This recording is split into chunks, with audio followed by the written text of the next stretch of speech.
नमस्कार फ्रेंड्स, मैं संतोष कुमार। आज संज्ञा के बारे में बातचीत करेंगे। तो संज्ञा क्या होता है? संज्ञा मतलब होता है नाम। अब वो नाम किसी भी चीज़ का हो सकता है, व्यक्ति का नाम हो सकता है, वस्तु का हो सकता है, जगह, भाव, पदार्थ, समूह का नाम हो सकता है, नदियों के नाम हो सकते हैं, पहाड़ों के नाम हो सकते हैं, ग्रहों के नाम हो सकते हैं, पर्वतों के नाम हो सकते हैं, किताबों के नाम हो सकते हैं या अन्य वस्तुओं के नाम हो सकते हैं। तो संज्ञा को अगर एक शब्द में कहा जाए क्या होता है, तो संज्ञा मतलब नाम। अब वो नाम किसी भी चीज़ का हो सकता है। तो इस तरीके से दुनिया में जितनी सारी चीज़ें मौजूद हैं वे सब क्या होती हैं? संज्ञाएं।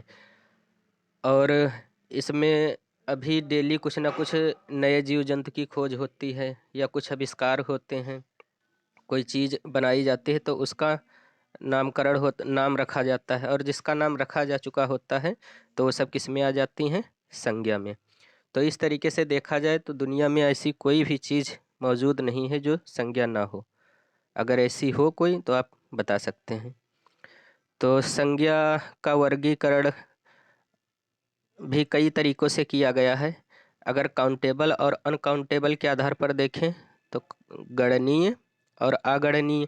गणनीय में वो संज्ञाएँ आती हैं जिनको गिना जा सकता है, जैसे कमल, कलम, किताब। और अगणनीय में जिनकी गिनती ना की जा सके, दूध, पानी, इस तरीके की होती हैं। तो ये संज्ञाएँ कौन सी होती हैं? अगणनीय, जिनकी गिनती नहीं की जा सकती है। तो संज्ञा जैसे व्यक्ति के नाम में क्या आता है? किसी व्यक्ति का नाम हो गया राजू, राम, सीता, शेर, स्त्री, ये सब व्यक्ति के नाम होते हैं। वस्तु के नाम में किताब, कलम, मेज, पंखा, तो ये सब क्या है? वस्तु के नाम। और जगह के नाम दिल्ली, गांव, शहर। भाव के नाम बुढ़ापा, बचपन, प्रेम। पदार्थ तेल, चीनी। तो ये सब इसके प्रकार हो गए। प्रकार नहीं, इसके ये उदाहरण हो गए कि व्यक्ति में किस तरीके की संज्ञाएं होती हैं, वस्तु में कैसी होती हैं और जगह में कैसी होती हैं। तो अब हम लोग बात करेंगे कि संख्या के प्रकार, संज्ञा के प्रकार। तो देखते हैं संज्ञाएं कितने प्रकार की होती हैं। तो संज्ञाएं 3 प्रकार की होती हैं। संज्ञा कितने प्रकार की हैं? 3 प्रकार की होती हैं। व्यक्तिवाचक संज्ञा, जातिवाचक संज्ञा और भाववाचक संज्ञा। इसके अतिरिक्त 2 संज्ञाएं और होती हैं, +2 द्रव्यवाचक संज्ञा और समूहवाचक संज्ञा। तो ये संज्ञाएं अलग से नहीं होती हैं। ये जो जातिवाचक संज्ञा है तो इसी के ये उपभेद माने जाते हैं। तो इस तरीके से मुख्य रूप से 3 प्रकार की संज्ञा होती हैं और जातिवाचक संज्ञा के 2 उपभेद भी होते हैं, द्रव्यवाचक संज्ञा और समूहवाचक संज्ञा। तो ये स्वतंत्र संज्ञा नहीं मानी जाती, इसी जातिवाचक संज्ञा का उपभेद मानी जाती हैं। हालांकि इंग्लिश में तो ये अलग से भी होती हैं। तो इंग्लिश में ये अलग से स्वतंत्र रूप से मानी गई हैं और हिंदी में इसी की उपसंज्ञाएं मानी गई हैं, जातिवाचक संज्ञा की। तो अब देखते हैं व्यक्तिवाचक संज्ञा क्या होती है। व्यक्तिवाचक संज्ञा में कोई खास नाम होता है। व्यक्तिवाचक संज्ञा क्या होती है? कोई खास नाम।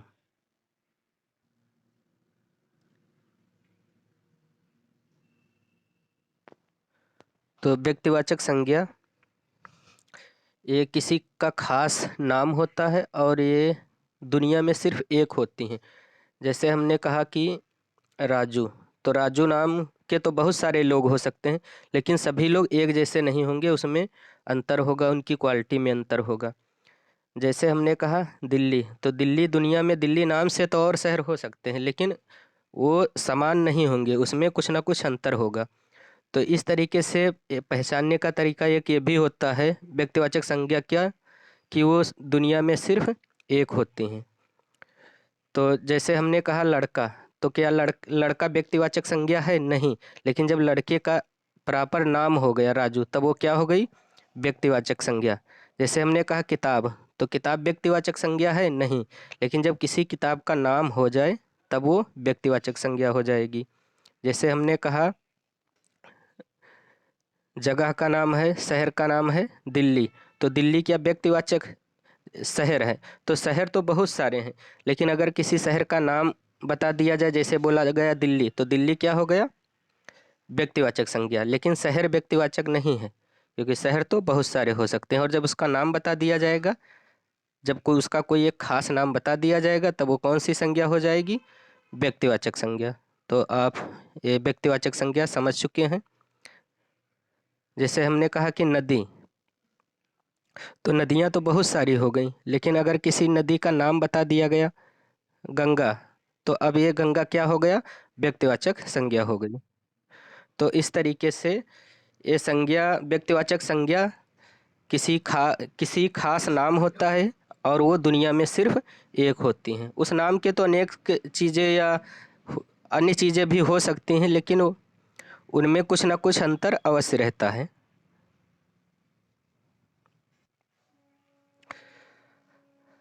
अब आती है दूसरी, जातिवाचक संज्ञा। तो जातिवाचक संज्ञा क्या होती है?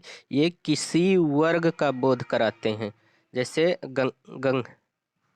जैसे ये गंगा नहीं, जैसे हमने बोला नदी, लड़का, लड़की, मनुष्य, किताब, शहर, लड़की, नदी, पशु, पक्षी, भाई, बहन। तो ये सभी किसी एक ये सभी वर्ग का बोध कराते हैं। तो ये कौन सी संज्ञा हो गई? ये संज्ञा हो गई जातिवाचक संज्ञा। जैसे ये गंगा नहीं है, इसको काट देते हैं। गंगा क्या है? ये तो व्यक्तिवाचक संज्ञा है। जैसे लड़का, अब लड़का एक वर्ग का बोध कराता है, बहुत सारे लड़के होते हैं। और अगर किसी लड़के का नाम बता दिया जाए, जैसे बोल दिया गया राम, तो अब राम क्या हो जाएगा? ये राम हो जाएगा व्यक्तिवाचक। जैसे लड़की, लड़की क्या है? जातिवाचक। अगर किसी लड़की का नाम बोल दिया जाए सोनी, तब वो क्या हो जाएगा? व्यक्तिवाचक। मनुष्य हुआ।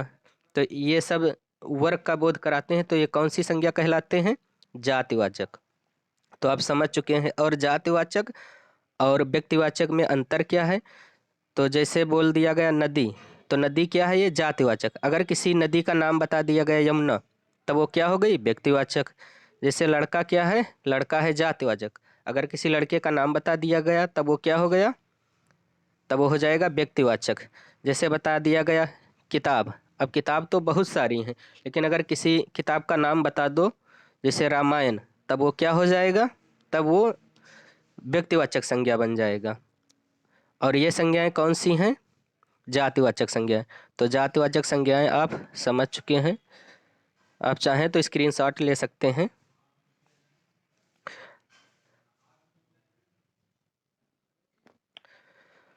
अब आपने जातिवाचक संज्ञा के अभी दो भेद, जातिवाचक संज्ञा के दो उपभेद हैं, द्रव्यवाचक और समूहवाचक।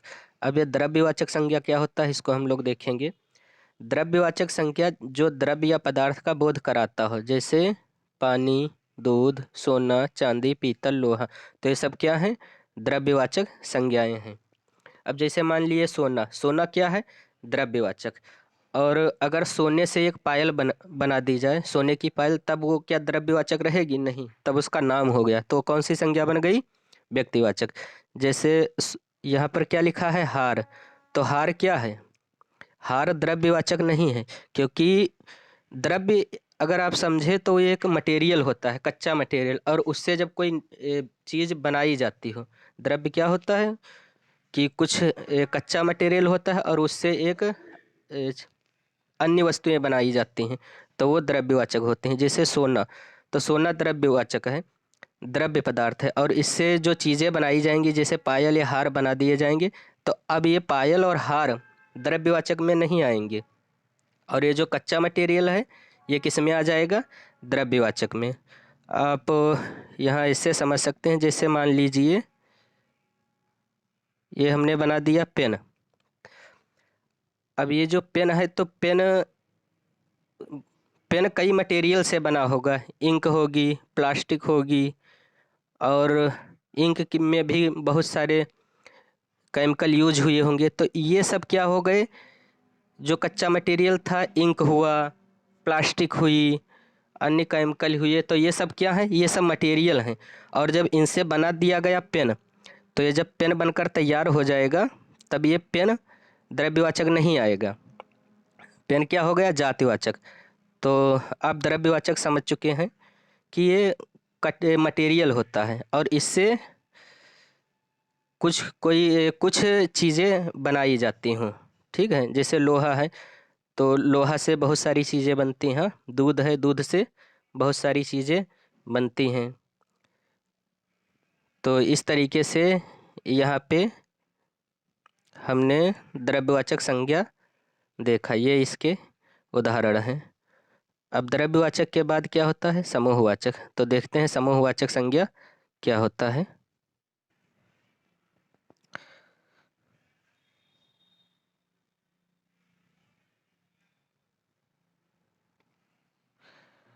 समूहवाचक संज्ञा नाम से ही पता चलता है कि इसमें पूरे एक समूह का बोध होता होगा। जैसे सेना हो गया, विद्यार्थी, पुलिस, शिक्षक, दल, सभा, क्लास। तो ये सब क्या हो गए?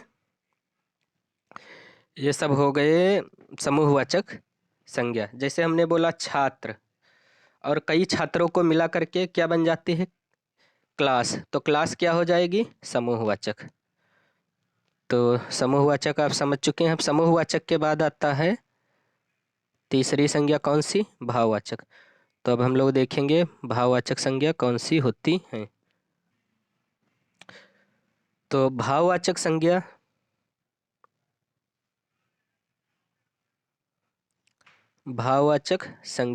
इसमें क्या होता है? स्वभाव, गुण, स्थिति का जब पता चलता हो तो वे शब्द कौन से होते हैं? भाववाचक। जैसे हमने बोला बहादुरी, प्रेम, बुद्धिमानी, मिठास, वीरता। तो ये सब क्या है? भाववाचक। तो इसको कैसे पहचाना जा सकता है कि ये जो संज्ञा है इनको आंखों से देखा नहीं जा सकता है, केवल महसूस किया जा सकता है। उसके भाव मन में महसूस किए जा सकते हैं, तो वो क्या होता है? भाववाचक संज्ञा। जैसे हमने बोला बुद्धिमानी, तो क्या बुद्धिमानी देखी जा सकती है? क्या वो बुद्धिमानी दिखती है? नहीं, वो उसके कार्यों से दिखेगी, लेकिन ऐसे दिखती नहीं है। जैसे बोला मिठास, तो क्या मिठास दिखती है? नहीं। क्या होता है? महसूस की जा सकती है। बहादुरी क्या दिखती है?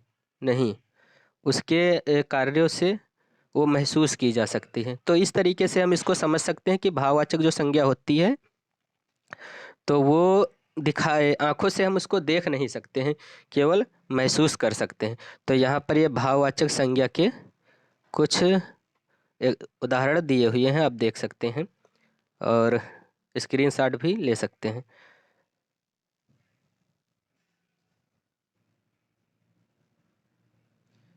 अब हम लोग देखेंगे भाववाचक संज्ञा बनाना। भाववाचक संज्ञा कैसे बनती है?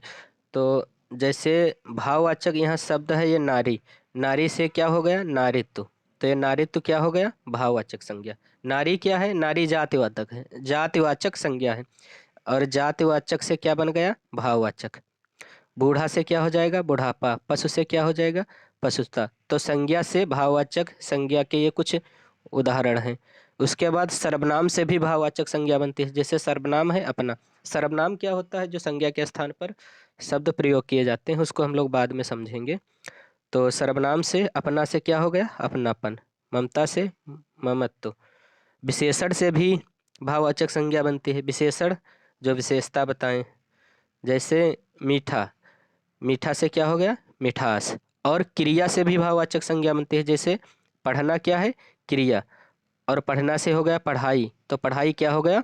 भाववाचक संज्ञा। तो यहाँ पर हमने देखा कि भाववाचक संज्ञा कैसे बनती है। तो ये संज्ञा से भी भाववाचक संज्ञा बनेगी। अब संज्ञा वो जो संज्ञा है, व्यक्तिवाचक हो संज्ञा या जातिवाचक हो, तो उनसे भी भाववाचक संज्ञाएं बन जाती हैं। और सर्वनाम से भी भाववाचक संज्ञा बनती है, विशेषण से भी भाववाचक संज्ञा बनती है, और क्रिया से भी भाववाचक संज्ञा बनती है। तो इस तरीके से हमने संज्ञा के बारे में देखा। तो कैसा लगा वीडियो आप कमेंट बॉक्स में बता सकते हैं। धन्यवाद देखने के लिए।